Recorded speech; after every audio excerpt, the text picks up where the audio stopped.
Welcome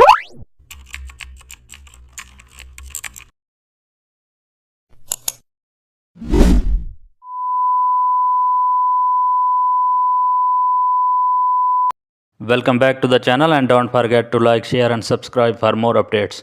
Today we are diving into an exciting tutorial how to create metallic gradient for luxury text. Let's make a metallic gradient for gold or silver effects. Type your text in a bold serif font. Double click the layer to open blending option. Click on gradient overlay and then edit gradient. Choose a mix of yellow, orange and white stripes for gold.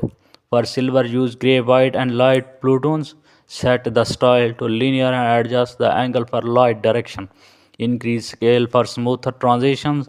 Lower the opacity slightly for a neutral natural sheen. Add a soft shadow to separate the text from background. Duplicate the layer for extra reflections.